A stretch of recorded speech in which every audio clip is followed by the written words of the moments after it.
우리는 지금 이 순간에도 너무나 당연하게 매일 세 끼 식사를 즐기고 있습니다. 오늘 저녁엔 무엇을 먹을까?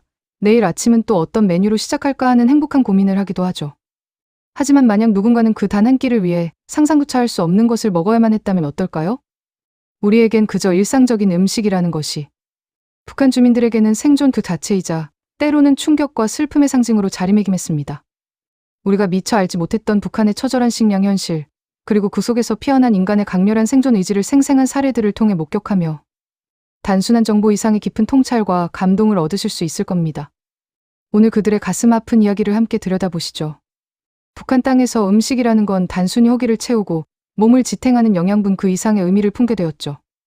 그것은 때로는 체제가 가진 근본적인 모순을 적나라하게 드러내는 거울이었고, 또 때로는 그 안에서 살아가는 주민들의 피할 수 없는 고통을 상징하는 비극적인 존재이기도 했습니다. 과연 어떤 배경 때문에 이토록 평범한 음식이 그들의 삶을 규정하는 핵심 요소가 될 수밖에 없었을까요? 한때 북한 사회를 지탱하던 배급이라는 약속이 흔적도 없이 사라진 뒤 주민들은 상상조차 할 수 없는 선택지 앞에 서야만 했습니다. 텅 비어버린 배급소 앞에 망연자실하게 앉아있는 주민들의 모습, 먹을 것을 찾아 어둠 속을 헤매는 그림자들, 그리고 공식 행사장에서 푸짐하게 차려진 상차림과는 극명하게 대비되는 굶주린 사람들의 표정을 떠올려 보세요.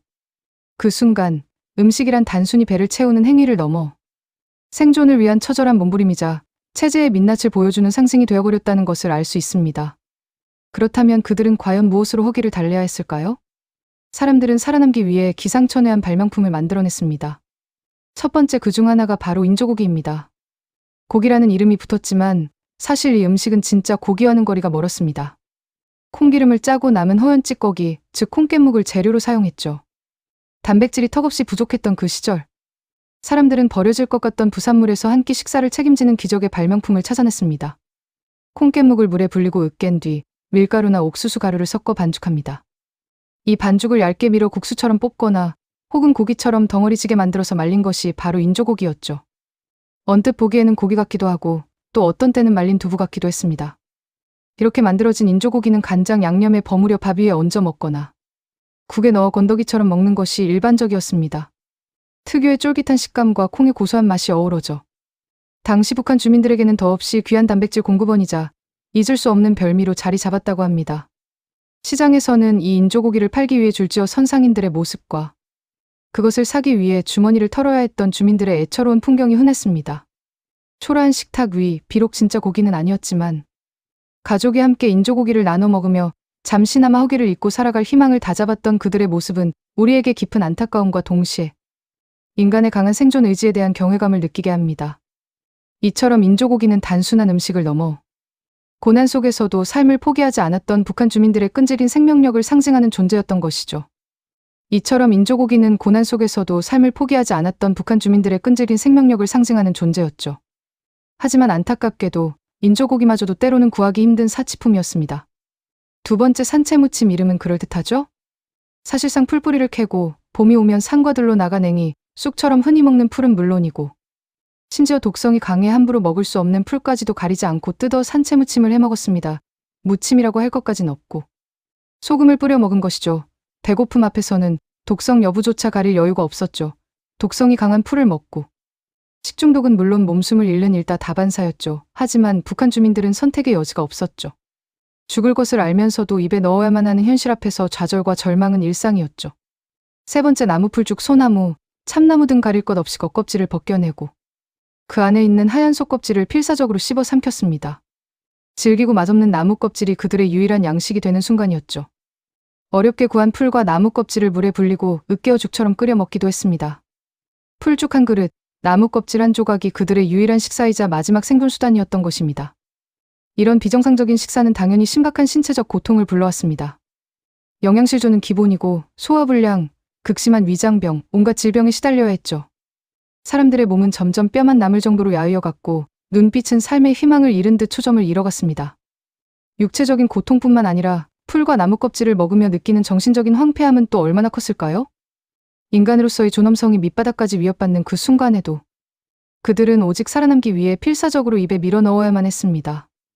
과연 인간은 이토록 처참한 상황을 어디까지 버텨낼 수 있을까요? 이 비극적인 현실은 우리에게 깊은 충격과 함께 인간의 한계에 대한 묵직한 질문을 던집니다. 이렇게 극한의 상황을 견디며 살아남은 이들에게 그나마 정상적인 식사라고 할 수 있는 것이 바로 네 번째 강냉이밥 즉 옥수수밥이었습니다.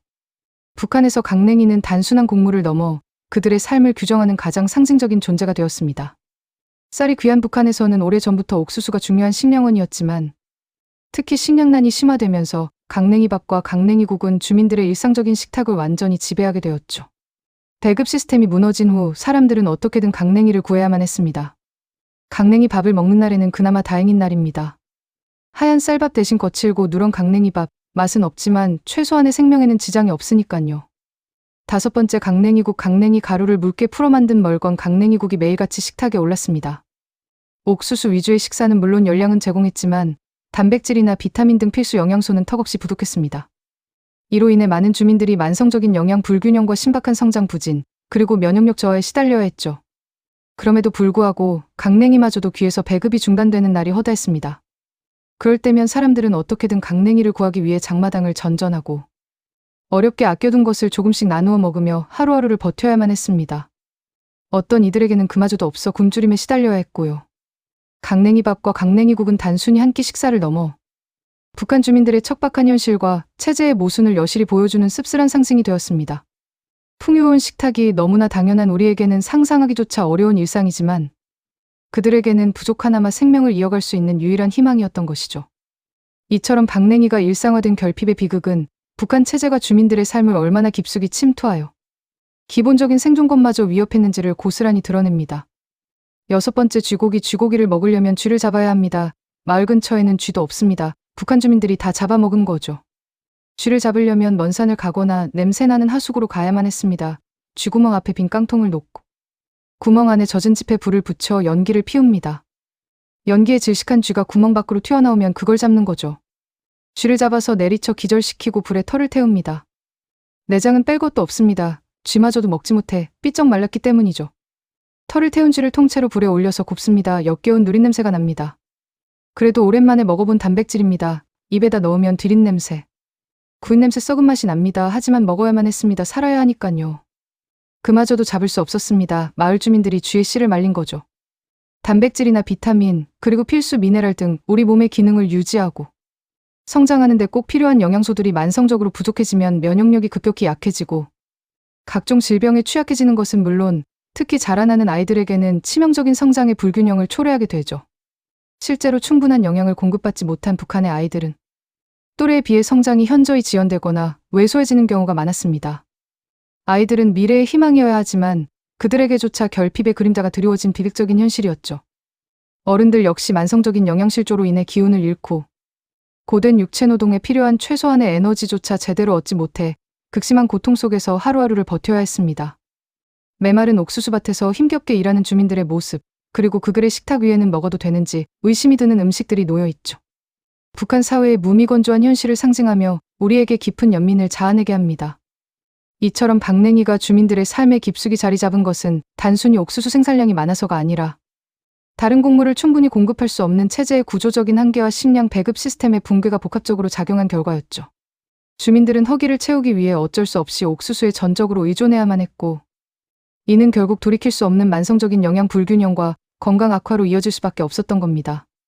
지금까지 우리는 북한 주민들이 극한의 상황 속에서 생존을 위해 먹어야 했던 충격적인 음식들을 몇 가지 사례를 통해 자세히 살펴보았는데요. 이 음식들은 단순히 우리의 호기심을 자극하는 흥미로운 이야깃거리가 아닙니다.